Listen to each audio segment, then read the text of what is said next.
We're up. It's always fun doing a podcast live. It adds the extra element of chaos just before. How are you, Charlie? Welcome back. All right. For those who haven't heard my podcast with Charlie before, Charlie came into my life a couple of years ago, and I don't even know how to explain you, Charlie. It was like you came in as this unassuming, humble, quiet human who there's no noise, there's no drama, very unassuming. And we met at summer camp and you read me a poem and I met Floris and it was like drip. I feel like you were drip feeding me, but not intentionally. I think that's just what you do without being like, it wasn't manipulative, just for anyone that's listening that's going, oh, has Charlie got this thing that he does? I don't think he does. I actually don't think he does. And then the work that you do just kept unfolding with me. And we had brunch and we talk about that in my last podcast where it cost me 40 grand. You didn't charge me 40 grand. I made some decisions within my business that went, fuck that income. That's not what I need. Whilst my mind went, oh, and it was what I needed to do. And I felt more confidence in that decision than any decision I've ever made in my life. And then I had a day with you and it was like, the workaholic in me disappeared that day, which is also what I want to share today, because we haven't talked about that like publicly. And I walked in this bedraggled, deranged, chaotic mess. That's how I would have described myself now looking back, like 2020 vision hindsight. Like I thought I was fine. And now looking back, I go, wow, what a psychotic mess I was. And I walked in with this list of stuff to do and went, I need to sort all this stuff out and I need to fit it into my week. And you just sat there really calm and you were like, this is my memory of it. There's probably some like nuance of it. And what I remember, how I remember it and how I tell the stories, you said, well, we could spend all day trying to fit all of those things into your week. Or we could look at why you think you need to do all of those things in your week. And at some point within the next few minutes, I think I started weeping again. Health warning, everybody. If you're prone to your eyes leaking, Charlie helps you do more of it. If you're not, you probably won't. But I am prone to leaky eye syndrome a lot. So when someone supports me to do more of that, it flows freely. And then the bit in the middle, I can't actually describe. I can't remember. I don't know what you said other than I now know that, you have these questions and it really works, but I can't. People go, but what did he say? And what happened? And I'm like, I don't fucking know. But what I do know is, and this is important because coming from other modalities, it's like the whole transformation thing is very difficult to describe. Actual transformation. And I'm sure you've got some things to say about that. I'll stop talking in a minute and let you bring some calmness to my wow, this is amazing. And so I don't really know what happened in the middle. But what I do know is that I walked out of your place that day with this sense of peace and calm, whilst also my mind was telling me, you're completely destroying your business. You're probably having a midlife crisis. What the fuck are you doing? And internally, I just went, no, it's none of that. Everything's going to be fine. And I'm going to spend more time with my husband and I'm going to grow more stuff in my garden. I'm going to have a nap when I think the card even said, have a fucking nap when I need it. And I left with this little list of things that was what I really needed to do, not what I thought I needed to do. And this profound sense of peace that I've been looking for 44, maybe not 44 years, maybe 34 years. I'm going to say I've been pretty stressed since about 14. So let's, say since I was 14, I've been looking for this. And I've done everything from speed, ecstasy, alcohol, cigarettes, dancing all night, LSD, working, therapy, 12-step program, coaching, Tony Robbins UPW days, retreats, silent retreats, you name it. I have literally spent decades kind of looking for peace and not finding it, sort of finding it, but then realizing I haven't really got it. going through the death of my brother, swearing I would never do this again because like losing him was so profound. And then meeting you and going, oh, look, I'm doing all my patterns all over again. And I didn't even realize I was. When my grandma died, same feeling. Day with you, a day with you. And when I say day, everyone listening, like a few hours with Charlie. I'm probably like, Tad from Marketing for Hippie says, take a deep breath in and lower your expectations as you breathe out. I'm probably setting everyone's expectations really fucking high right now. So sorry about that, Charlie. Just putting you on up there. And then I was like, fuck, man, this work. And just to let everyone know what's happened since then, I've decided my book doesn't really work that well. I'm changing the way I help people. I don't really like calling myself a coach anymore. I think the clarity practice is like some amazing download that's come through Charlie for the people helper coaching therapy world to help people on an even more profound level than I think everyone already does. Like more effective, more kind, less abusive. We can talk about that in a bit because that's a bit of a strong word. And wow. So for those of you who don't know Charlie, that's some of the things I think about Charlie. And on a daily basis now, because I'm starting to learn the clarity practice and work with my people on it, I leave Charlie gushing voice notes going, we just did it again and this happened. And then they got this clarity that would have taken us years to get to before. And we only chatted for half an hour. And then I get a sense that we can change the world, which is really fucking cool. Thanks, Charlie. Glad I met you. And I'm very excited about the future, if anyone has not guessed that in my speaking already.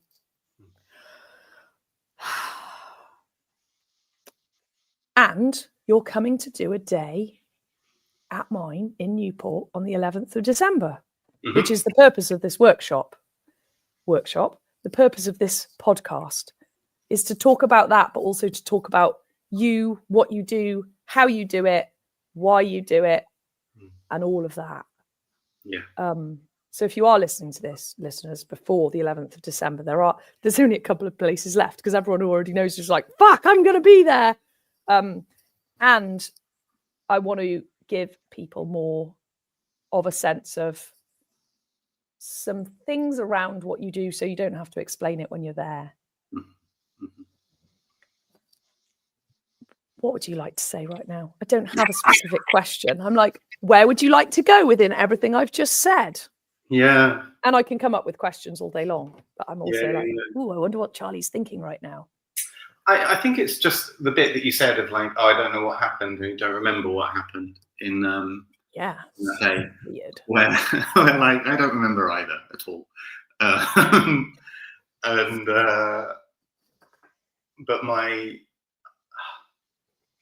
But you know, we know what happened.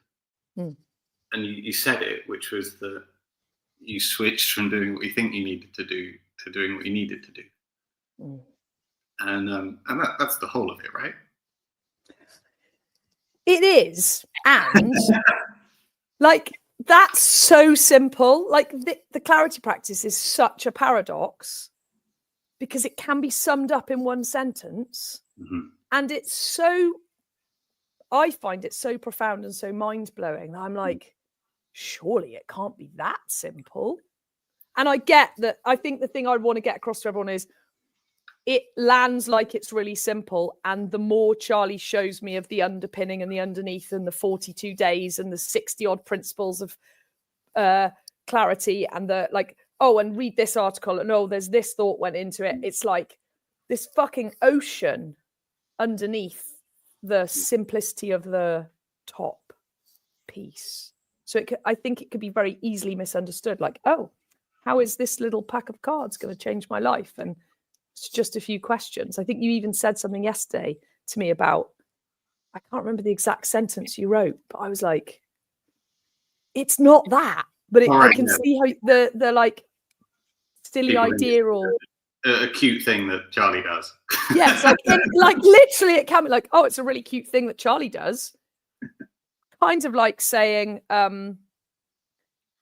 it reminds me of, I'm watching a Prime series at the moment called The Lioness. It's all about like CIA, and it's all very drama, but it's like, you know, the ninja killers that exist in this world. That is basically what the program's about. And it's like that, whereby they walk around with this like air of just knowing and confidence and unassuming, and they don't need to say anything. But if you fuck with them, they will kill you and you won't even realize it's happened. I don't know whether that's the right analogy, possibly going off track a bit. My mind's quite creative, but it's like that. It's this paradox of simplicity, calmness, nothing to see here. Mm-hmm. And if you look, lift the bonnet or kind of look a little bit deeper, it's like, holy shit! Like those guys have been through training and ninjaness and da-da-da-da-da. There's all this stuff. But actually what they do is really simple. Yeah. I like yours better because you don't kill people. You know, like, yeah, that's where the metaphor runs out. So you're right. And I think, you know, so I stick with what I said. It was you shifted from doing what you thought you needed to do to doing what you needed to do. But I guess what helps is to think that, like, quite often what you think you need to do isn't what you need to do. And so it's like, oh, I think I need to do that. There's no guarantee that that's anything helpful at all. And so that's so painful if you invest your life in doing something that you think is what you need to do without knowing for sure whether it is what you need to do. Or worse, what someone else thinks you need to do. Yeah, or something that you all did the same, though, right? Something that made sense, or something that's easy, or something that's difficult, or something that's rewarding, or like, that's the challenge, is there can be like an infinite number of good reasons for doing something, but if it's not what you need, it's going to hurt. And can you talk a little bit more about need and hurt? Because when you say it to me now, because we spent so much time together, I'm like, I know what that means. But actually what's really interesting is that people don't know what that means. So when you say like what you need, can you talk more about that and talk more about hurt so that people understand when they're listening what you mean when you say that? So like really basic is, think about hunger. You know, it's really straightforward if you talk about it as hunger. Okay. You feel hungry and you can think forever about what you might want to eat, but it doesn't do anything. Yeah. And you could do 100 things that you enjoy. You know, like, oh, I feel hungry, I'll go for a walk. You know, I feel hungry, I'll do a painting or something. Like, unless you're actually going to eat some food, it's not going to help. Yeah. And so there's like this feeling at the beginning, this, you know, pain, this hurt, this tension, whatever you call it, this hunger. And then there's a solution to it. You know, there's a thing that you need to do to remedy the hunger, but it has to be the right thing. Otherwise, it doesn't help. And so it's the same thing with frustration, where like you can feel really frustrated, but it's like the hunger, where it's like there's a thing that you need to do. And if you don't do that thing, you'll keep on being frustrated. You know, I feel really frustrated because I haven't, whatever it might be, you know, like you've decided you're going to be a piano player and you've never got around to it. Then that frustration is just going to be there and be there and be there and be there until you either start playing the piano or give up the dream totally, like fully, wholeheartedly. But like, it doesn't help if you have that frustration, like, I really need to be a piano player, but I'm not doing it. It doesn't help if you try and solve it by getting up earlier in the morning, or try and solve it by taking a painting, or it doesn't solve it by getting drunk all day long, or whatever it might be. It's like the frustration is just going to be there. It's going to be there and be there and be there and be there. And so if we don't, you know, even if we just said like all the work is just about frustration, you know, it's not, but like, let's say it was just about frustration, then if you don't know how to engage with your frustration, if you don't know how to understand what it's frustrated about, you don't know how to respond to it, you don't know how to resolve it, then like it might just hurt forever. And you might throw stuff at it, like, oh, when I feel frustrated, I go for a walk. It's like, not going to help. You know, it might help briefly, but it won't actually resolve the frustration. You know, like you could take your mind off being hungry by going for a walk, but you're still going to be hungry. And so it's kind of understanding like there is a mechanics to this. You know, it's a bit like, I don't know, when people talk about like how, like what they do when they don't know what to do, often it comes down to things that just sort of feel like, at best, creating the conditions for working out what to do next, and at worst, kind of a mixture of like hope and relying on luck or just distraction. And so it's like, if your car's run out of petrol, you need to put petrol in it. You know, you can do 100 other things to make yourself feel better, but there's no petrol in the car. And so it's those things. It's kind of, there's such a world of like, what do you do when you're feeling anxious? What do you do when you're feeling sad? What do you do when you're feeling grief? What do you do when you're feeling upset? What do you do when you know, all these different things, where the message can be the sort of generic answers. You know, that like, if you're feeling sad or grief or like take a few breaths or go for a walk or, you know, make some nice food or talk to a friend, and it kind of treats all these, you know, feelings, emotions, kind of movements in you as just sort of generic things.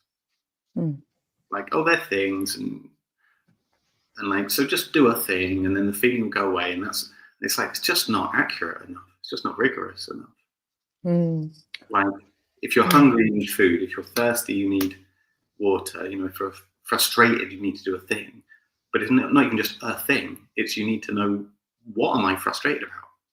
What is the thing I'm trying to do that I'm not doing? And you actually have to get down to the specific, accurate detail of what that is. And then like how you're holding on to it in your mind. You know, like, it's like if you've made a promise to yourself in specific words, it's like you have to keep that promise to yourself, or decide to, you know, abandon it. But it's that level of accuracy that you need, that level of detail, to be able to, you know, meet the hunger, resolve the pain, like resolve the frustration, find your way through grief, all the things. I think there's something I can share into that for people listening that's a little bit like, there was something like when we spent the day together and I walked out no longer an alcoholic, the frustration that I was dealing with, just to like give another example, and I love that, the hunger thing, because it's like so obvious with hunger, and yet with all these other feelings, we don't deal with them in that way. And it's like, and actually what the clarity practice has given me is a way to do that. Because it's like, fine, tell me like, oh, you need to deal with your frustration. But it's like, well, how? Like, how do I do that? And I think that's the other thing I'm getting access to now is like, oh, this is the how to. Whereas like, we know that would be a good idea. Like there's a thing going around on my Instagram anyway, I know everyone's is different at the moment, saying addiction isn't the problem, it's the solution to the problem. But no one's talking about what the actual problem is. And what we're also not talking about is how to figure out what the problem is and then how to resolve the problem. There's all these ideas that actually, what you've just said, there's all these ideas that they're like self-soothing strategies, or they're like letting a pressure off the pressure cooker, but it doesn't turn the gas off underneath the pressure cooker. It just like, oh, we'll just release it a bit and then you can carry on. We won't figure out that the reason the pressure cooker is about to explode is because the fucking gas is on underneath it, making it hotter. It's like, we're not dealing with the gas under the pressure cooker. We're letting the pressure cooker release a bit, with a lot of, including like me, 20 years helping people inner sleep. Like, actually what I've been doing is letting the pressure off a bit, not going, and there's levels to which, and sometimes we've gone like, I know, and I've said to clients, but what's the gas, to use that analogy? I've never had a mechanism until now for them to work out what the gas is. It's been guessing, and maybe it's this, and could it be that, and is it that, and maybe it's childhood trauma, and maybe you need to go on a yoga retreat. It's like this constant guessing of like trying to find the gas. by guessing. And that's not I'm not, I'm just talking about my own practice as a people helper. And if you're listening to this and you're a people helper and you resonate, you're like, God, yeah, it's so hard trying to like roll my sleeves up and get into my client's stuff and figure out where the gas is. When you asked me the questions in your house that day, I got this real clear sense, and I'm actually sat here now going, oh yeah, it was that. I was sat at my desk working in my other office, overlooking the vegetable garden, wishing I was in the vegetable garden. And when I was in the vegetable garden, I was thinking I should be working.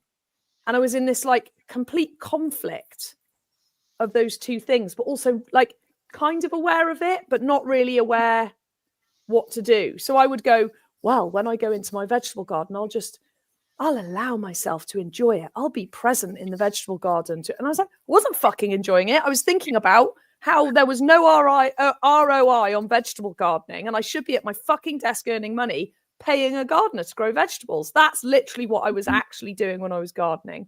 And then when I was at my desk, I was having thoughts like, this is ridiculous. I have a property portfolio and I have income, and I don't actually need to be at my desk. I could be in the vegetable garden right now, and like this house would still exist and everything would still be fine.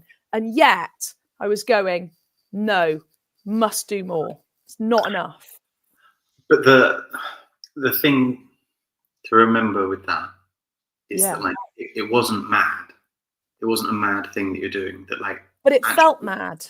Sure. Oh yeah, no, it feels totally mad. But like, when we unpicked it, when you unravel, like, oh, what is at the root of this? Makes perfect sense. Yes. Yeah. Like, it's not random. It's not like, oh, I have these self-defeating, self-sabotaging, strategies, blah, blah, blah, blah, blah. It's like, no, at a certain point, I'll say anything because I can't remember what it was. At a certain point, if it's like, oh, I'm going to stay safe by, always being in control, or I'm going to stay safe by, always delivering. I'll answer it because I know what it was, and then it'll help, maybe help someone who's listening to kind of go, yeah. And the reason to share it like this is that, again, these questions seem so simple, and yet they went deep into like decisions I made when I was a child without saying, let's sit down and talk about your childhood and figure out where you made a decision and what that decision might be. It instantly took me inside to when I was younger, I felt like I needed to prove myself. And I felt like I wasn't good enough unless I was getting A's with my dad.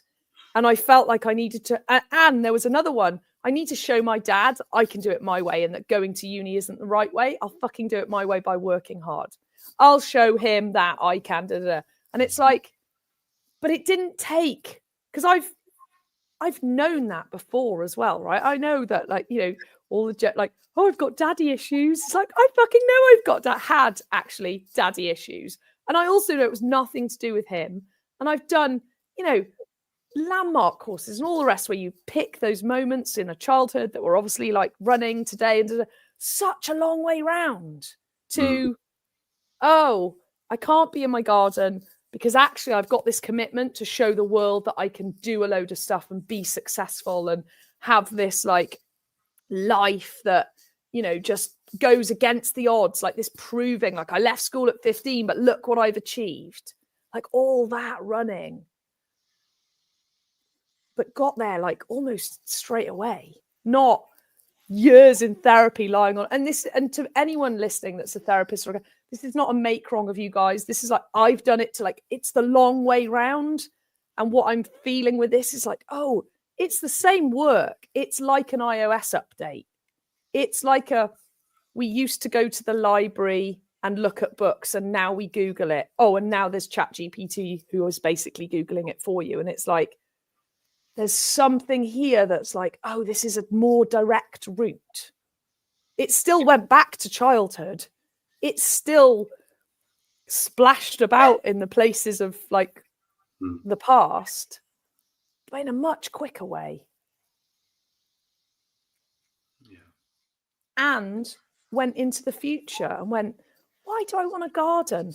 Oh, actually, because I really love gardening and I know it just the fucking joy I have from a courgette plant is hilarious. Like, some people just think I'm mental, right?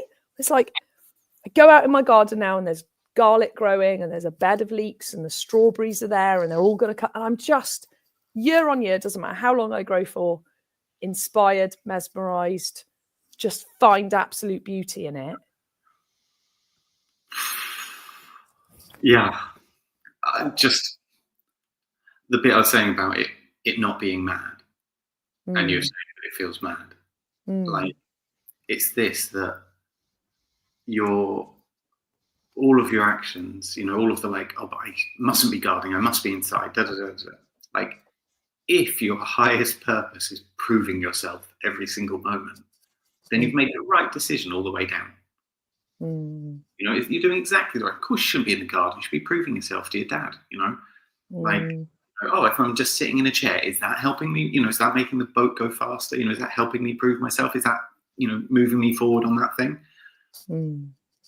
All perfectly sensible. Like, I think it's so often that people kind of malign the mind, it's a sort of Neanderthal brain, or like, oh, it's got, sort of faulty wiring, or da da da. It's like, no, it's an immaculate machine. It's immaculate. Like, if you tell it, proving myself all the time, please, then it's like, great, here you go. I'll design the perfect recipe for as long as that's what you want to do, The mischief is when you forget that that's what you decided to do. And you forget, do I still need to do that? The recipe is still immaculate, Okay. Yeah, that's really... But like, so I think all that happened on our day was just sort of going up to that starting point of the recipe, and just going like, oh, proving yourself to your dad, is that like, effectively, is that still something you need to do? Do you need to do that? And you're like, no. And there's a little bit more process to it than that, but like, that's where the clarity comes from, is that it's not indirect. It's not, let's have a talk about that. It's not like, could there be something in your childhood, blah, blah, blah. It's saying, I need to let Daisy out of the room. She's barking at me. Bear with.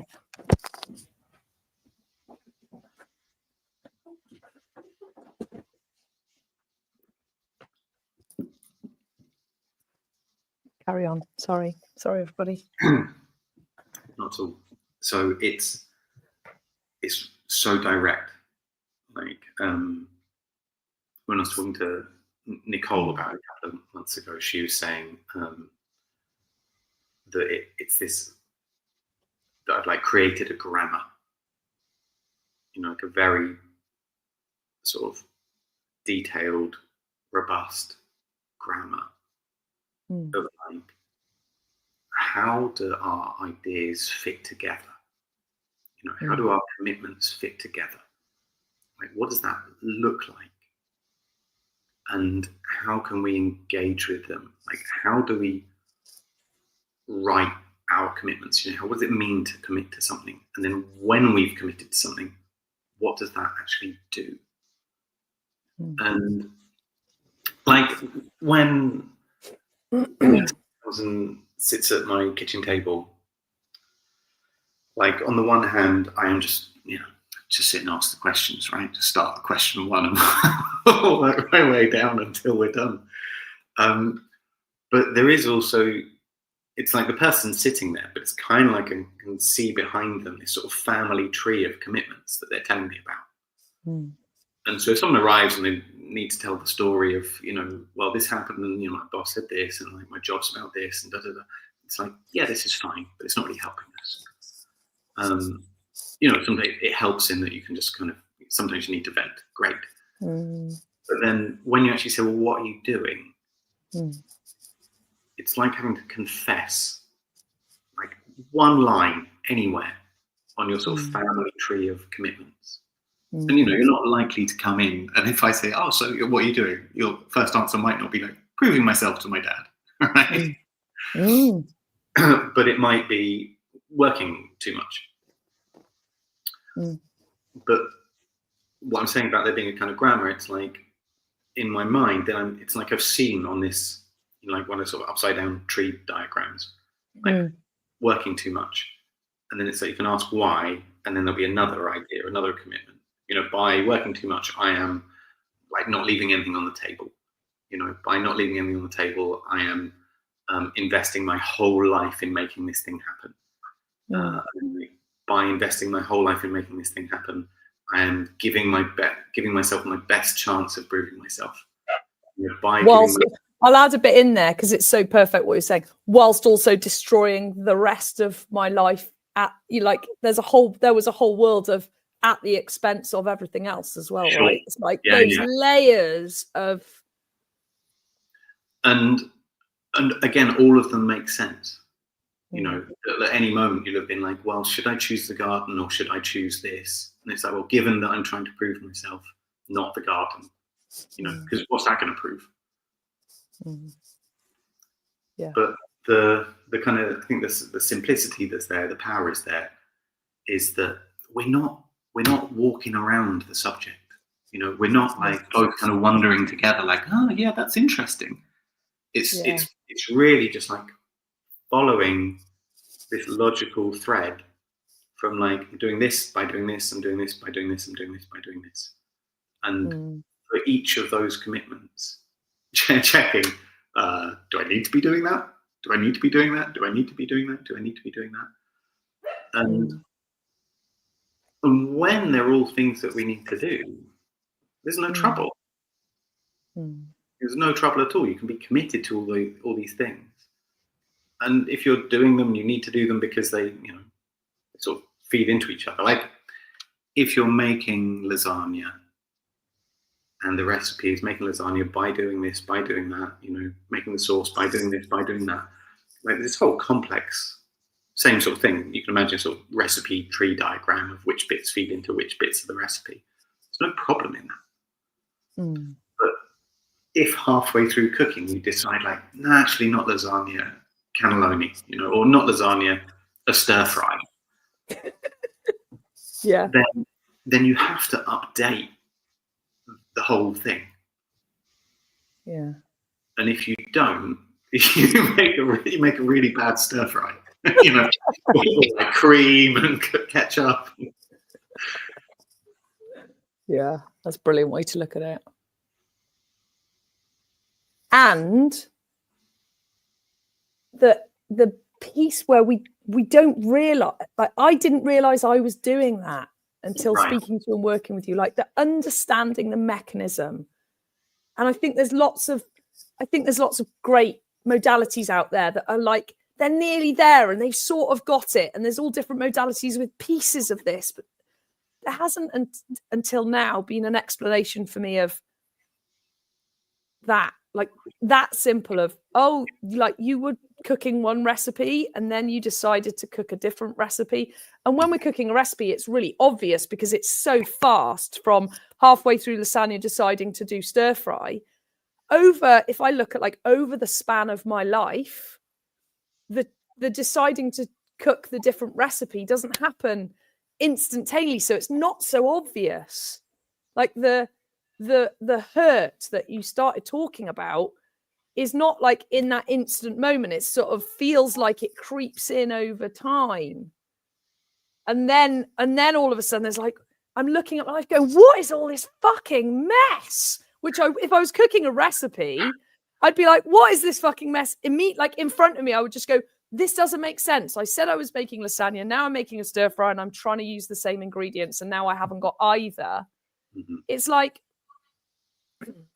having a way of checking that is just beautiful. And what I'd say is the mess is the indicator that the recipe got changed or hurt. Like you use the word hurt, don't you? But it's like, to tie in and follow into the bit that I loved again that you said to me recently is the hurt is the answer. It's like the mess or the pain or the hurt or the frustration or the anger or the upset or the procrastination. That's like the clue, isn't it? That two recipes are trying to be cooked at the same time. Yeah. It's annoying, right? Because the simple way, well, a simple way of saying it is that, the clarity practice is just a way of translating feelings that are hard to understand into ideas that are really easy to understand. So you can check whether they're what you need to be doing or not. Yeah. But like that still sounds sort of magic, Yeah. It still sort of assumes that the feelings are just this sort of thing that happens. Yeah. And so there's that layer as well of being like, no, like the feelings aren't magic and the feelings aren't mysterious. Like when, I don't know how obvious this is, but like, when you feel something moves in you, right? There's like muscle tension, or there's like shifting, in how you breathe or stand, whatever it is. Like, sad, angry, like there's things that move, or there's a kind of pressure. There's a like frustration we're talking about. It's obvious. Yeah. Most obvious that there's this trying to do something, not doing it, trying. It's like there's this action that's trying to happen. And one of the sort of, revelations, insights, whatever you want to call it, is that like that feeling isn't random. It's not a thing that's happening to you. Yeah. It's a thing that you're doing. And that just checking, like, oh, what am I doing? You find out what the root of that feeling is. And like, I think I've used this example. I mean, I use this example all the time, but I think maybe last time we talked, of the kind of stepping out the front door, like, or racing out the front door to go and get in the car, and you stop, and you're like, you don't know why you've stopped, but you're kind of on the front step, and you're like, no, but I need to go, and something in you's like, no. And you could, in that moment, be like, I just need to, soothe that emotion, that little anxiety. Take a deep breath. Right, then okay, well, the sensible thing to do is get in the car because I'm late. So, if I can just soothe the emotion, get the emotion to go away, get the emotion to go away, then I can carry on with my plan and go and get in the car. But like, if it's that you've left the cooker on, then you soothe your emotion and then the house burns down. But like that was funny. Soothe the emotion. Your house has burned down. Love it. And it's right. It's like misunderstanding what the emotion is for. It's misunderstanding what the function is. It's misunderstanding what is happening when a feeling shows up. And like we know in that example, we know what's happening, which is that you've got one thing that you're doing, which is get to the office as quickly as possible. And you've got another thing that you're doing, which is returning the cooker off. Yeah. Right. And you're committed. And those actions it's like, again, it sounds kind of kooky or weird, but it's so straightforward as well if you get into it. It's like you're trying to do those things at the same time. Like it's like you're sending two instructions to your muscles. One instruction is run as quickly as possible out of the house. Yeah. And the other instruction is make sure the stove's off before you leave the house. Yeah. Instruction. Yeah. And it's like, the straightforward bit of that is, of course, we're always preparing for any action that we take. Like if I'm thinking about standing up, my muscles are already making the move. It's like I'm already in the process of standing up before on the outside I've moved a muscle. And so that's kind of what it's like on the front step is I'm already making the move to go back inside and turn the cooker off. Yeah. But I'm also already making the move to run in the opposite direction and get in the car. Yeah. And so what happens in that moment where you are pulling yourself in two directions, where you are doing two things at the same time that pull you in different directions, what happens is there's tension, literal tension. I think if you just like, try and do these two things at once. And effectively your, whatever you want to call it, your body, your system, like raises a query, like, which of these should we do? Yeah. If it's really, there might be an instance where the correct thing to do is to run like hell, get to the car, let the house burn down. Maybe more often, the thing to do is go back, turn the cooker off, and be a bit late. But like that might not be a thing that your kind of unconscious left to itself can decide by itself. It's like the query has to be elevated up a level to like, oh, I don't have a page on this. Like I can't do this on autopilot. What do I need to do? And so in that moment, you're not standing on the front step saying, oh, I'm so bad at procrastinating. Like I should really be more dynamic and just like when I leave the house, you know. Like it's just it's all wrong. You know, that's wrong. It doesn't help. Yeah. But what's actually happening is, and this is the sort of beauty of it, is this is what we do. Like you don't need to learn the clarity practice to be super proficient at standing on the front step, feeling weird, not knowing what to do, and going, what am I doing? You know, that like, what am I doing? Feeling that experience, you know, like totally mundane, right? Everyone knows that. What am I doing? And you stand there and you close your eyes and you kind of listen inside, even if that's not like, oh, I listen inside, you know. Like it is literally just what we do is we kind of wait and we pause and we're like, what am I doing? And it's like, I'm going to the car. You know, that makes sense because da da da da da. And you're like, that's not it. What am I doing? And you listen and you wait and you wait. And at a certain point, it's like, oh shit, I'm still cooking the dinner. Didn't finish. Right? Yeah. And so in that moment, you're not, you know, in a way, it's like you're not tending to your emotions. You're not like, you know, making friends with your inner child. You're not, you know, exploring your inner life. Da da da da da. You're just checking, what am I doing? And the answer is, I'm doing two things. And like one of them I need to do now and I'm not doing, you know, I'm not turning the cook off, I'm not going inside and I need to do that. And so it hurts. And it doesn't hurt by magic, it hurts because you're trying to pull in one direction and pull in another direction at the same time. Yeah. And so we know how it works with cookers, you know, we know how it works with hunger. Maybe it starts to make sense how it works with frustration. And the kind of pain, you know, the pain in the ass of the thing. It's how it works with everything. Yeah. You know, oh, I need to turn the cooker off. The commitment to like finish cooking the pasta and then turn the cooker off. That commitment is the same as prove to my dad that I'm worthy, you know, work every hour of the day. And I think it's the kind of, it's like the sort of missing kindness is saying like, oh, how many commitments have I made in my life? Like 1 billion. Like, what are the odds that I'm aware of all of them right now? Very low. You know, what are the odds that they're all up to date? Very low. So if my list of commitments is doing a bunch of stuff I don't need to do, even if it's like 5% of it, you know, I might be like bang on with almost everything, just like life sailing along. If there's like 5% of it I'm doing stuff I don't need to do, like it's totally reasonable, totally expected. Of course it's going to be like that for all of us, but it's going to hurt in all the ways that doing something you don't need to do hurts. You know, eating when you're not hungry hurts. Like pushing through when you're tired hurts. You know, staying in bed when actually you need to be doing stuff hurts.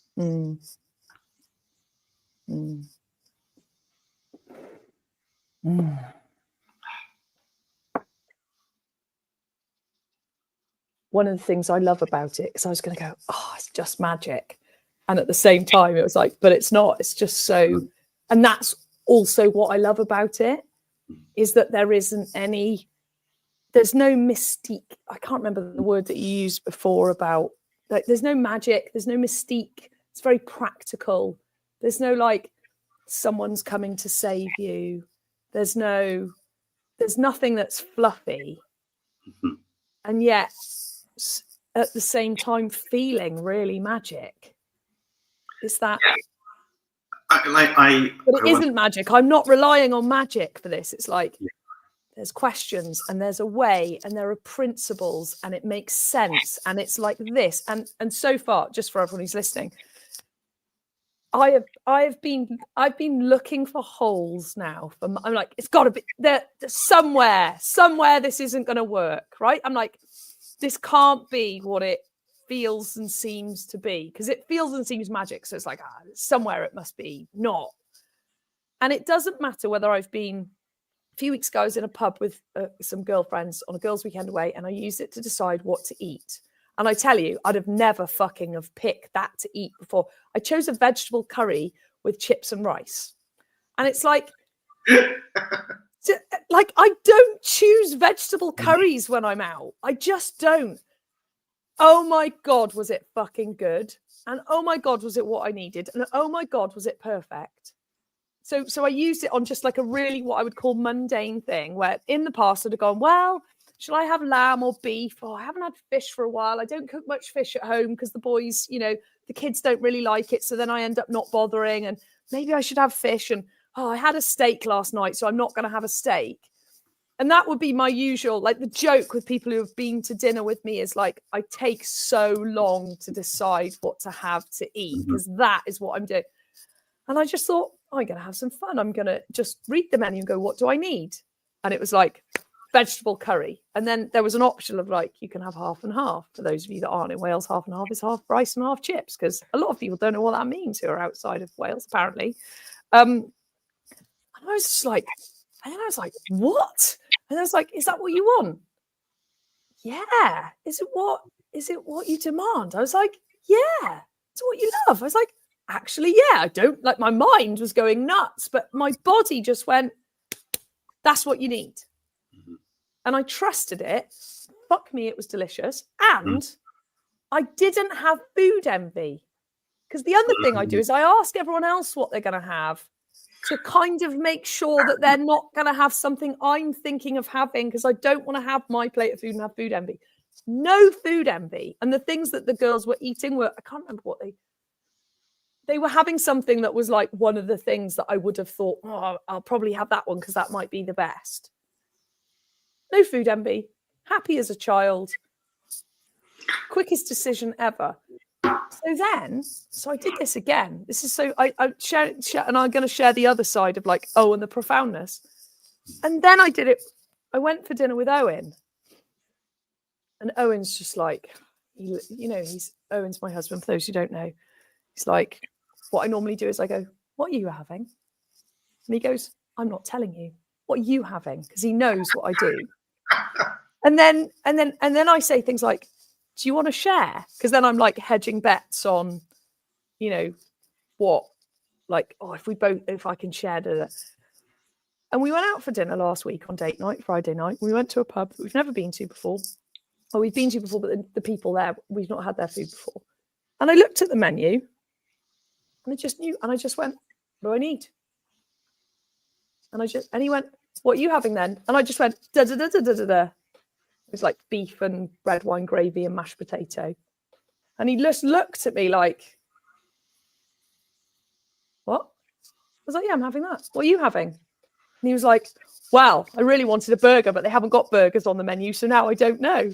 And it was just this like bizarre experience of like the speed in which I just went, I want that. Yeah. No figuring it out, no looking at what everyone else was having, no external, no deciding, no thinking about it, no looking at what I had yesterday for dinner, no what I'm cooking for lunch tomorrow. That's what I need. And I'm like, what the actual fuck? And then to give everyone the extremes of this practice, so it's like great way to practice, start doing it when you go out for dinner. I was really, I'm not going to share too much detail, but I've been getting very frustrated with Owen. And the reason I'm bringing this in, because I want people to understand that when we started this podcast and you were like, frustration, I was like, oh yeah, I was frustrated with Owen. And it was his fault because he works too much and he's not here. And I want to spend more time with him. So there's nothing I can do about that. It's like, I do the clarity practice. I sat down and got my notepad out. I know it. I either get my notepad out, or if I'm really getting stuck, you and Inga. And I sat down and I wrote, Owen's not here enough. He works too much. And then the first question is, what are you doing? And I was like, fuck you, Charlie. Just so everyone knows, fuck you, Charlie's quite a compliment in this world. what are you doing? I was like, this isn't about me. This is about them.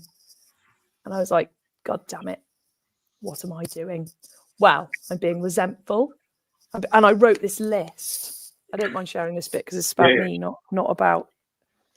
So I put, I need Owen to be around more. I'm asking Owen what he needs. I'm communicating. No, and da-da-da. What was I really doing? Just so people I want to share this so people get a sense of how deep this goes. I am frustrated and angry. And then I feel bad and disloyal. And I make him wrong for what he's doing. I'm feeling like a burden by not asking for what I need. I am feeling helpless and unacknowledged, not listened to and disregarded by not sharing what I actually need. So I'm not not speaking was what came out. Feeling hurt and looked down on, and feeling insulted. Going along with plans and pretending to support him. Oh, that was that fucking. I was like, pretending to support him when in fact I don't see where this is all going. I'm sure there must be another way. I'm saying it's okay when it's not. I was just like, God damn this work.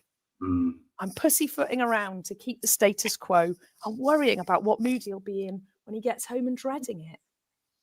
And I was like, oh my God, that must be awful to come home to for him. Like I wrote that and I just went, God, he has to so like that. And I'm sharing at these two extremes. Like, what do I want for dinner? Oh, my husband's being a pain in the ass. It's like, oh no, I'm being like resentful, frustrated, probably horrible to be around. And then I, carried on doing it. We had the most profound conversations this weekend, and bits that I don't want to discuss on this podcast. It went into prior relationships, like earlier sexual experiences that I'd had that weren't okay. Like it went fucking deep. Like that was deep enough. Where it went after that and the conversations I was able to have with him was like, what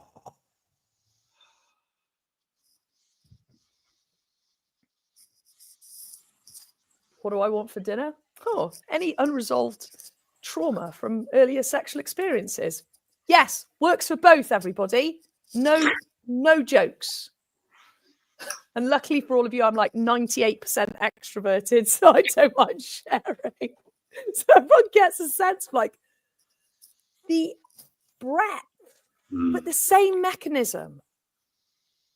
And like what you were saying about like, it's the same as leaving the house, the stove's on, late for work. Same mechanism, same questions, same bringing it back.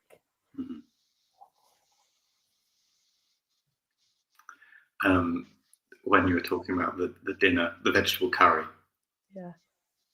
I was just thinking like, you notice it makes life more interesting, doesn't it? Way more interesting. Because like, you're actually being alive. You're actually going like, it's like there's one version where you go like, oh, a thing is happening, I better consult the book of Alexlouise and see what she normally picks. It's like, well, because of these things, she always has to pick the beef curry. I'll have the beef curry, please. Because that's the sort of thing someone, I do. Yeah. And it's like, back in the day on Facebook, people would like write the list of things they like, bands that they like, It's just like, oh, here's my list. Here's what I like. It's like, this is who I am forever. Yeah. So you don't need to ask me, if there's food, make sure it's beef. If there's music, make sure it's Coldplay. If there's, this doesn't need to be updated. I'm just a fixed plank of wood, And it's like, the difference is you get to surprise yourself and be like, a vegetable curry? Me? and then you do get this whole kind of wonder of like, why the hell is it a vegetable curry? And sometimes you can just, it sounds like you did, is just trust it and just be like, oh, I guess it's vegetable curry then, and it is nuts. It is nuts. It is nuts. For anyone listening, it is nuts. And there is that piece of I want to pick up and catch with you about trusting ourselves. Because there is that. Like, this can't be right. I'm going to go back to how I used to make decisions, right? Right. So I think I've noticed people struggling with that when I'm working with like people in my community. They're like the trusting it piece. So I would love you to speak more about that. Yeah, I mean, I can really feel it for myself, you know, having put the years in, of like this sort of gradual shifting of, like, you know, you shift your weight from one side to the other. Like, it's just, in the end, it's just a waste of energy to try and think it through. It's like, if you've got the answer, you've got the answer, you know, like, you know, you've got other stuff to do, right? You know, you're there with Owen, you're there with your girls out for dinner, like, why not just go, what is it? It's vegetable curry, fine. And then carry on with your life, right? You know, and just the power in that, the power of that, like, to be able to do that, the power in that of like not wasted time, and to be able to then be with Owen and ask him how his day was or whatever. Like, my other example of that, this is from a few years ago, where I was, I told this one before a lot, but I was buying a car, and there's a whole bunch of circumstances. Like, I had to drive it down to the Alps the next day. I was moving house the same week. Like, and I found this one person there around the corner. I could go and get it. I'd test driven the car. It ticked all the boxes it needed to tick. You know, nothing fancy, but it would get down to the Alps and back. This was in lockdown, and I'm like, oh, great. And they're like, I was just about to say, like, I'll take it, and I put my key in the driver's side door lock, and it didn't do anything. And I'm like, oh, does the lock not work? And the person selling it was like, oh, you have to unlock it from the boot. And I'm like, oh, come on. Like, oh. And everything in me, you know, the immediate reflex is like, you can't buy a car. You have to open and close it by the boot. Like, that's a bad car, right? Don't buy a bad car. And the message from my head is like, no more inquiry needed. You know, it's a bad car. Already I started planning, like, oh God, but I've got to leave tomorrow morning. Where do I find them? I've got to go back on, you know, Facebook Marketplace or Gumtree or whatever and start researching other cars. I've got, you know, all the things. And I'm in this whole thing. And the person selling it says, so do you want it then? And I'm like, oh. And in my head, I go, oh, buying this car, is that what I need? And it's like, yeah. And I ask the questions. And it's just this, like with the vegetable curry, it's like, it's a yes. And it's like, oh, yes. And so I buy the car and I drive it down to the Alps, and it's perfect. It ticks all the boxes it needs to tick. It did what was needed. I don't care if it's a good car or a bad car. It did the thing I needed it to do. And it's the distraction of good and bad. Oh, fuck it. You know, it's the distraction of what makes sense. You know, it's distraction of what's reasonable that gets in the way of listening for, like, is this actually what I need? And before I'd gone looking for a car, I'd sat down and I'd done the practice on, like, what kind of car do I need? So I had it all written down, like, not like you didn't do it for vegetable curry. You didn't sit down and go like, okay, what kind of a meal do I need to eat? So then there's more trust, because it's just kind of feeling, right? But with the car, I'd written down, like, you know, it has to be reliable. It has to be, you know, under this much money. It has to have this. It has to be big enough for this, whatever it was. And the thing I'd forgotten in that moment, when the front door lock didn't work, was I had a list. I had a list of requirements to check against. So actually, when I said, oh, is this what I need? Is this what I want? It's not sort of magic. It's just reminding me to check the list of requirements. Yeah. And when I checked, it's like, this car meets all of the requirements. And then I go, well, is having to lock it from the driver's side, or having the choice of locking it from the driver's side rather than going to the boot, is that a requirement? You know, now when I have to get to the Alps tomorrow morning, it's like, no, of course it's not. It's fine. It doesn't matter. Who cares? Yeah.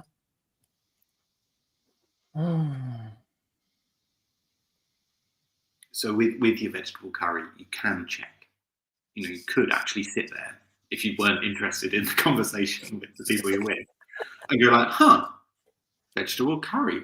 It's never vegetable curry. That's weird, isn't it? And you can. It's this great opportunity to be curious about yourself. You know. Yeah. And if you ask, like, oh, well, by ordering a vegetable curry, what am I doing? And there'll be an answer. There'll be the set of requirements, like the car that's reliable but has enough space. You know,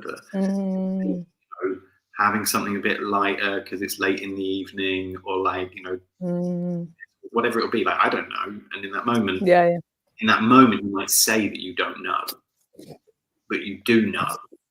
You know, the list is in you. You might not be thinking about it. You might not be top of mind, but you do know. Yeah. Yeah, that's interesting. I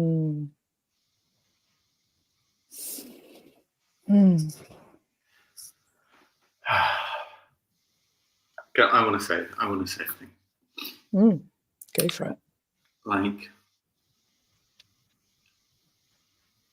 it's fun to talk about it, and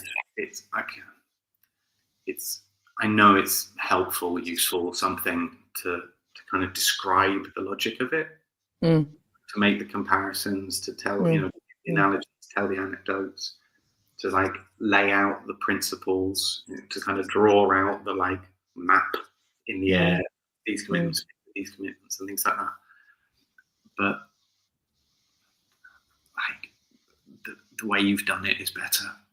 You know, the way you've done it is just to try it a bit and find it works, and try it a bit more and find it works.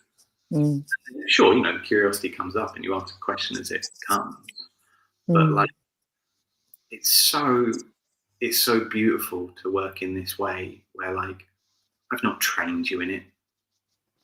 You know, I've not like given you your workbook to find your way through. I've not tested you. I've not anything like that. But you're already working with other people with it. You know, you're already a massive success. You know, people through the process without me needing to be involved at all, right? And probably doing a whole bunch of stuff in that moment, you know, in that practice where you're not like copying me. You know, you're asking the questions in the order, but like you're listening to yourself moment by moment. You know, you're following the threads, but like you're learning through doing. You're learning through the practice, and the practice is giving you the answers. You know, the experiences of like, oh God, you know, you have your stories, right? It's so great. Like with Buddhist meditation, they say, you know, if you're going to teach meditation, you have to teach from experience. Like, don't read a meditation book and then tell people what was in the meditation book. Like, be stressed, be a nightmare, be full of anxiety, and then like sit down every morning and do the practice and find your way out. And then you'll have all the stories of like, oh my God, I thought this would happen, but then this happened, or like, you know, this always happens, but now, and like because we've practiced together. You know, not me training you, you being a good student, because we've practiced together, and then you got stuck. And I've said like, oh, it's this and this, your subtlety, and I've said, oh well, that but not that, or you know, there's been something where you've not maybe where you've had a hunch it's the right thing but not had the confidence. I can say like, oh well, this time and this time and this time and this time and this time, this is how this works, blah blah blah.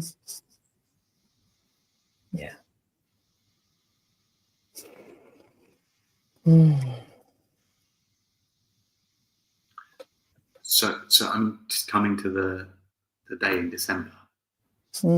That's the spirit of it, right? That's the spirit of everything that we do.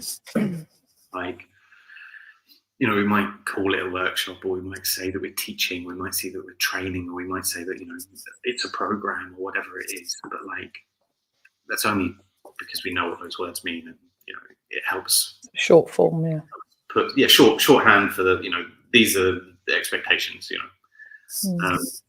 But it's just come and practice, right?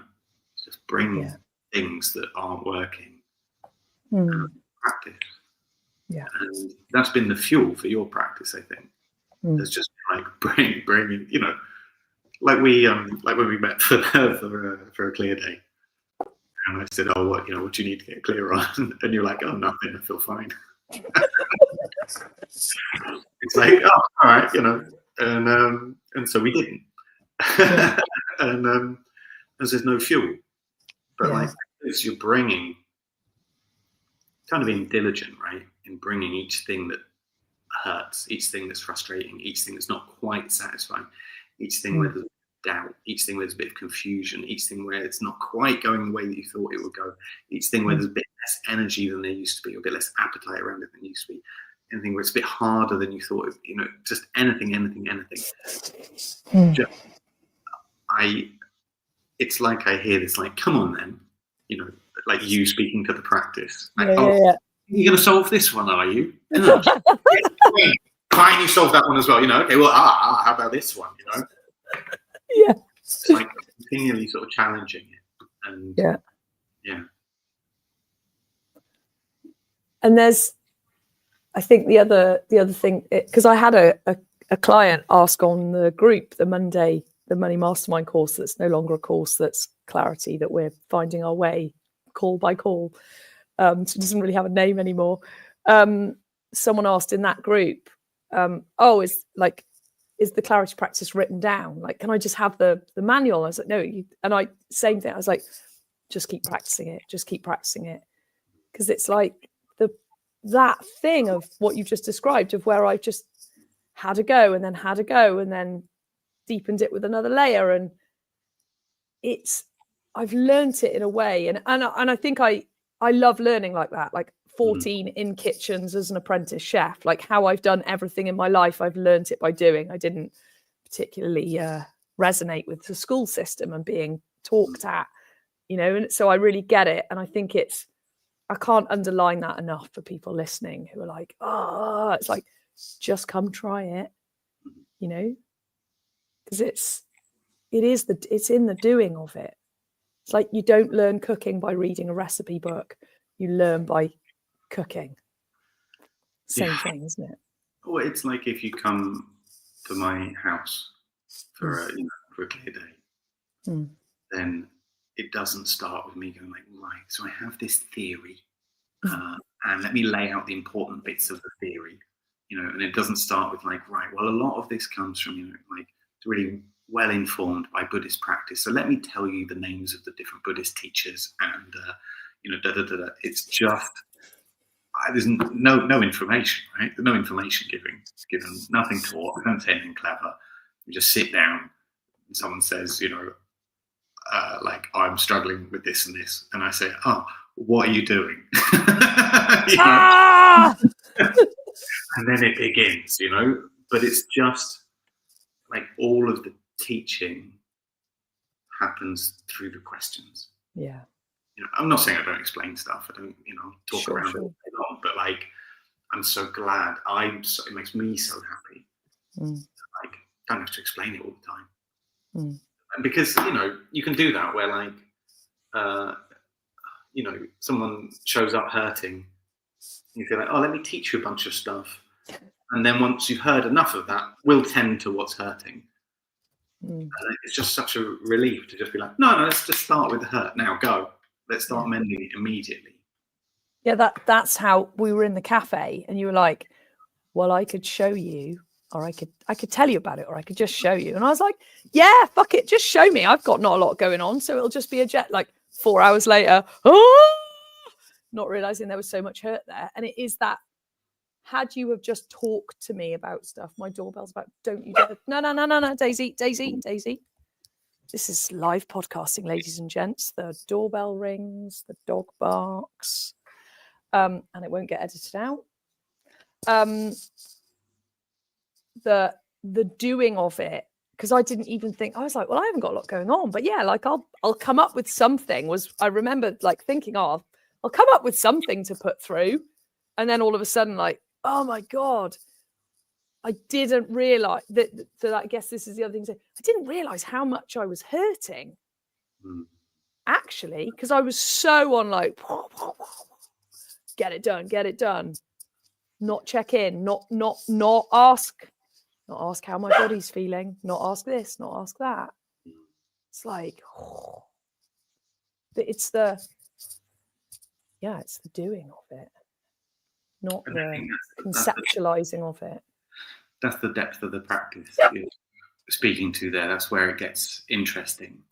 Yeah. Is that, like you say, you don't notice how much you're hurting. Yeah. And over time, you become more sensitive to when something's a tiny bit off. Yeah. More responsive to it, more ready to be like, I see you, tiny. Way earlier, like super earlier, rather than like, yeah. And then just your standards kind of increase. Yeah. Of like, I'm not going to settle for a good enough idea. I'm not going to settle for like, well, I guess I should do it. I'm not going to settle for like, I think I can get it done. It's just like, no, not good enough. Not doing that. Daisy's not good enough right now. I'm going to let her out again. Bear with me, everybody.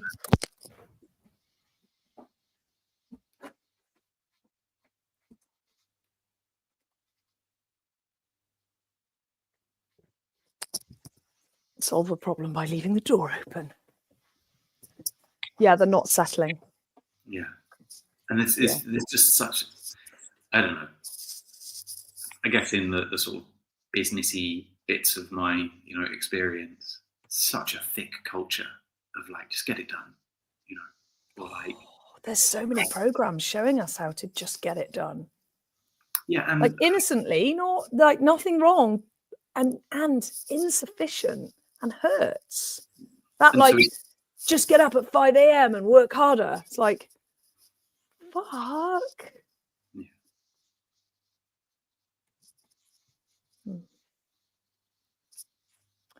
I'm aware of the time, and usually I do like to keep this podcast shorter. Otherwise, I would literally go for 3 or 4 hours, as we did last time. And I do want to keep this one shorter so that it doesn't put off the people who are like, I'm not fucking starting something that's 3 hours long, so I'm not even going to listen a little bit. And I think I'd just like to end on just an invitation to people and an update on what we're doing, so that anyone who's listening to this after the 11th of December, 2024, that's like, what year are we? Where are we? Or, can't make that date because it's, in the big scheme of things, a podcast goes far and wide, and, I have a house in Newport and we have like 30 people here, is to say that we have more days coming. I think Tad would call this a shameless plug. And it's a like, don't worry, we've got you type of a plug, actually. Because I also feel that if someone's got this far and gone, oh my God, that sounds amazing. And oh my God, the 11th of December is gone. And oh my God, if I look on your website, Alexlouise, it's like really out of date. And we haven't yet got the Clarity Practice website. Like, just here's the thing and here's a waiting list. So I really want to make sure we catch this vocally, because we can't just go to our websites and our social medias and you'll find out everything that's coming. You'll find nothing, because Charlie and I are both pretty shit at doing that, because we're doing this, not doing that. So just to like verbally say that we've got a podcast coming that is dedicated to the Clarity Practice that we think will be called The Clearers.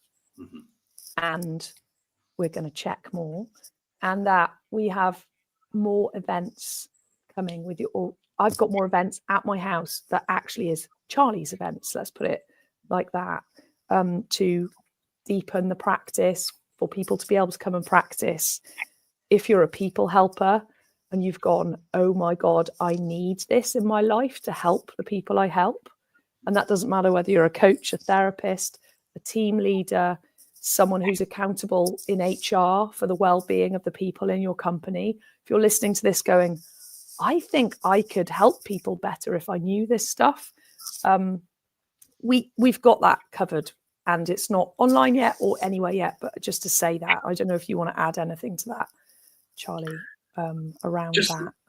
Just that it's all practice, like there's going to be, I think both of us are so happy to put things out, put invitations out in different forms, of like people who want to come to your house and have a group day, people who want to come to my house and have a day one-to-one, people who want to have regular calls with open calls with a group, above all those things. It's like, yeah, fine. You know, whatever format you like. Like if we're not doing it yet, then you tell us and we'll start the waiting list, and then it'll happen. But it's this thing. It's just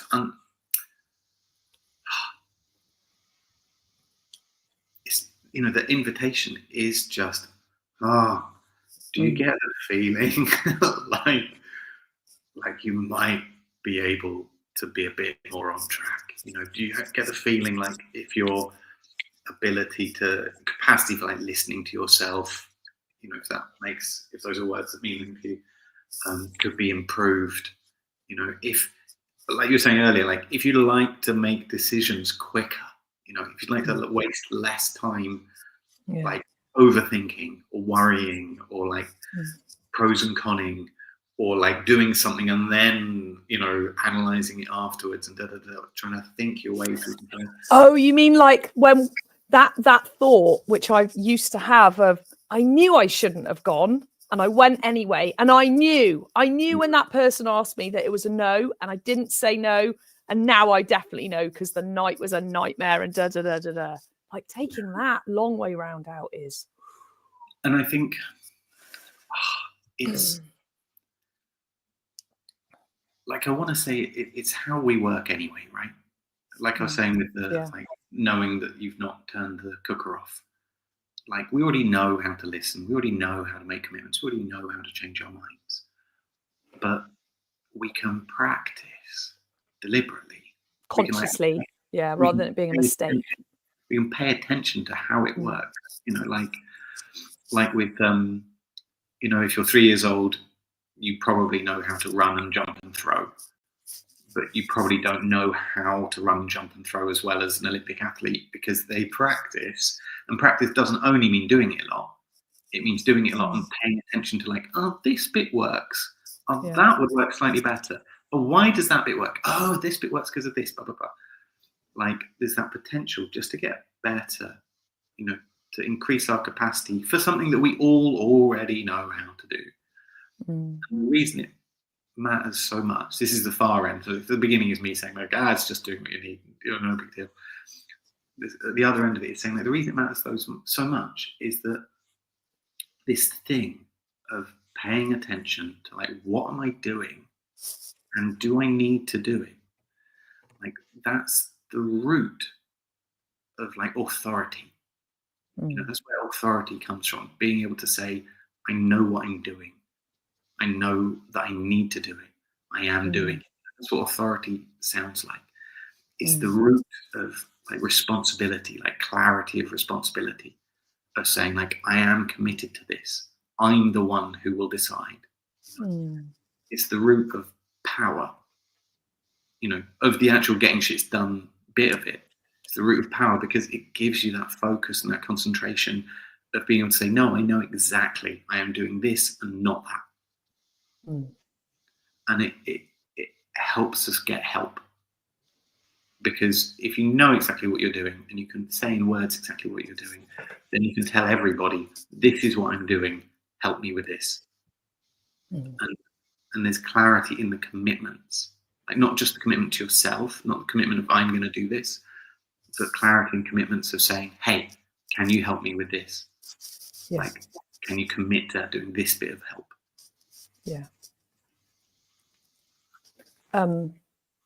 We're meant to wrap up now, and you've just reminded me about something I want to ask you, and I'm going to ask it now because I'm like, this thing, I want to catch this. It's something I've been thinking about and we haven't discussed.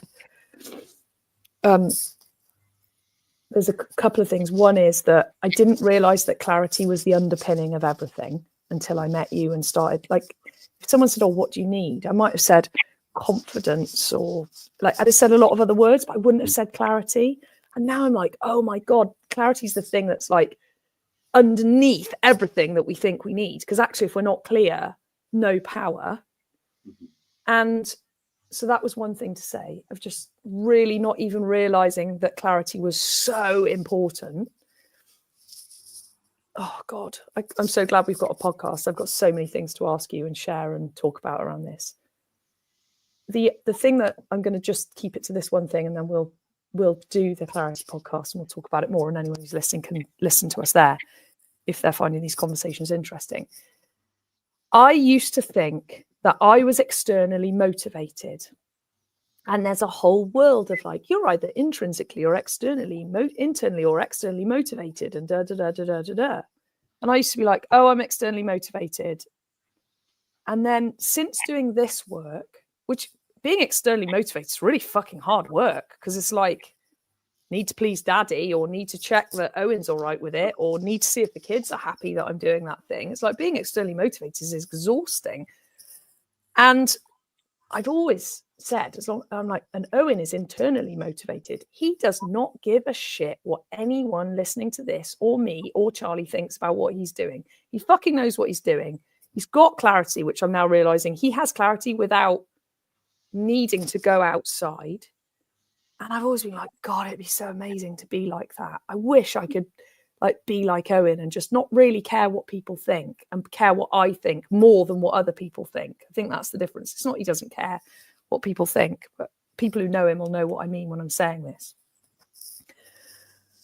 And having two boys, Charlie and Rupert, are 6 and 4, and watching how they just go, that's what I want, that's what I need. The speed at which they make decisions, like we'll be in a shop with like, and they're just like, I want that one. And I'm going, why do you want that one? And Rupert just looks me dead in the eye and goes, because I want it. Like, I'm stupid. He's just like, because I want it. I don't need he's basically like, in brackets, I don't need a fucking reason, mum. You asked me what I want, I've told you. Why are you asking me for a reason, right? This is the experience I've had with having small boys. And it might be girls too, but I don't have small girls. Small people in my life that they just know what they want. And my wondering now, and you might have some stuff to say about this, and we can either say it now or we can move it and just do a whole podcast episode on it. My wondering now is that, well, my belief or my questioning is, we're all internally motivated and we know how to do it when we're children. And then a load of shit happens to us. So this is like, I'll say it how I'm feeling it for me. I'm like, oh, and then a load of stuff happened to me when I was a kid, which meant I needed to check what was going on externally to stay safe. Actually, this is the thing that I'm like, and I can't wait to hear what you say on this. I'm like, oh no, checking what everyone else needs above my needs was how I used to stay safe as a child, to use like, without going into detail. And I suspect there'll be people who listening to this resonate. Now I've got the clarity practice. I know how to go inside and check. And it's like, I'm going, oh, this is how to be like Owen. This is like, this is the thing. It's like, oh, I check what I need. And the other magic piece, because the piece about doing it, checking what everyone else needs, is that, oh, if I make everyone else happy, then I'll be happy. Big fucking trap. Not true. Painful. Doing what everyone else needs at the expense of my own needs fucking hurts like a mofo. Now that I check what I need and do what I need first, actually, I'm happier or ecstatic or happiest I've ever been. Let's put it like that. Which means, guess what? Everyone else around me is too, because I also know how to check what they need and check that everyone's needs correspond. And I'm like, so is this external motivation thing actually just not true? You know, I can't remember which piece of work or who said it or where it was, but it was like, I feel like on a personality test, it's a thing that you get told, oh, you're intrinsically or extrinsically motivated. I'm like, no, I think that bit's added in later. I think we all know when we're kids. And then some of us, to survive, check everywhere else. Some of us survive, and this is where so many modalities start to make sense. Oh, codependence and narcissism. Checking outside versus checking inside. Two extremes. I don't know where I'm going with this. I just needed to say that to you and to other people. Like, fuck, man, this is so deep. Should we leave everyone a cliffhanger now and go, and Charlie's answer will be on the Clarity podcast called The Clearers, coming soon? Or would you like to say something before we wrap up? I mean, I think it's nothing new, nothing different than what we've been saying. Yeah. That it's really important, I think, to remember, even with that example of checking how everyone else is doing, blah, blah, blah, totally sane thing to do. Yes. moment. Yeah. You know? I appreciate your compassion that suits my oh God, I've done it all wrong my whole life. Right. No, not that. Yeah. If you ask little person you, like, hey, in this moment, what do you need? I'm sure a totally legit answer might have been like, I need to make sure everyone is happy. So I don't get shouted at. Right. I can answer that for you right now. Yeah. Right. And if I'd said, oh, is that what you need? Smart. You're like, yes. Is that what you want? Yeah. Yes, God, yes. Best guess. Totally the best guess. No problems. Yeah. And now, if I ask you, is that your best guess? You'd be like, no. That's ridiculous. And as an adult, because I've got agency. Right. It's not blaming little you then at all, because little you then most likely was right. It's just. I thought I was going to get through this without crying. You fucker. Yeah. Oh.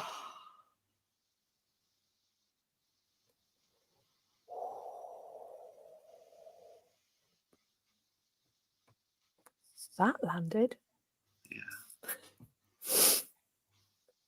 Oh.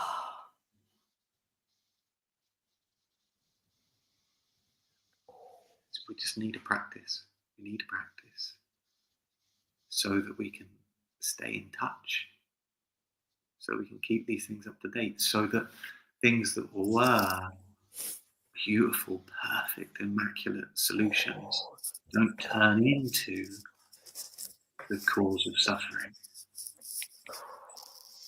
Like, it's the out of dateness, it's that they're not fitting for right now. It's that not updating them, not keeping up to date with them, not carrying on that conversation with yourself. Like, that's the fucker. That's where the hurt comes. And that's why it's a practice, because it's not about oh, a thing happened when you're little and now it's just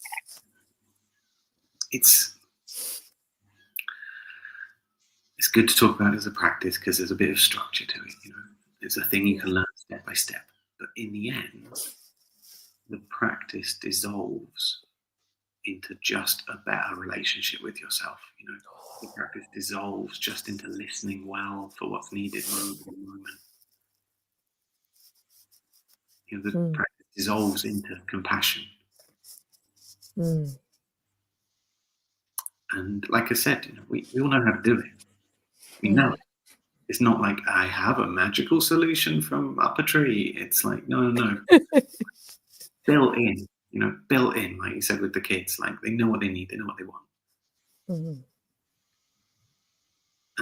But it's a practice.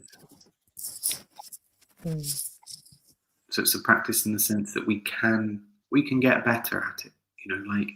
In a way, a 4-year-old knows what they want better than you do, but in a way, they totally don't. They haven't got a clue. totally don't. Ice cream for breakfast, lunch, and dinner. Right. They might be very forthright, but they're like, scope is probably pretty narrow. And so there's a need to practice. There's a need to practice. As life gets more complex, as you take on more responsibility, like you need to be better than a 4-year-old that day. And it has to be a practice because it's continual, because it's not one and done, because life is continually changing, and it's a way to stay in touch with life. Yeah.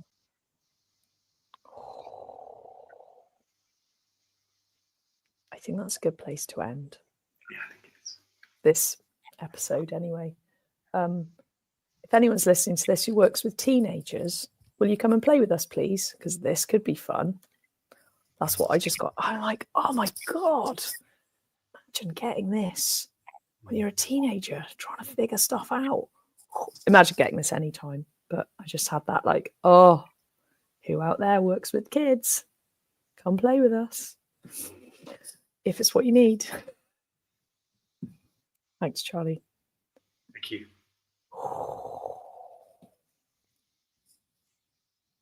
I don't know what to say, everyone. You know where we are. My details are on the internet. Charlie's details are on the internet. If you look us up, you'll find us. And at some point, we'll tell people more stuff about stuff. And if you've listened this far, or however far you listen, but if you haven't listened this far, you won't hear this bit. As always, if you have listened this far, thank you, as always, for time and attention and listening and all of that. Because anyone who gives an hour, and we're an hour and a half, we're just about to hit an hour and a half. Anyone who gives that much attention in 2024, where it's like 30-second Insta reels, and you can consume, a lot in an hour and a half, to give us your time and attention, even if you're walking the dog or cooking or driving or whatever, is I find it a real honor and a privilege. And likewise to you, Charlie, an honor and a privilege to have the time that I do have with you, because it's just beautifully powerful that words don't. You've probably got a poem about this somewhere.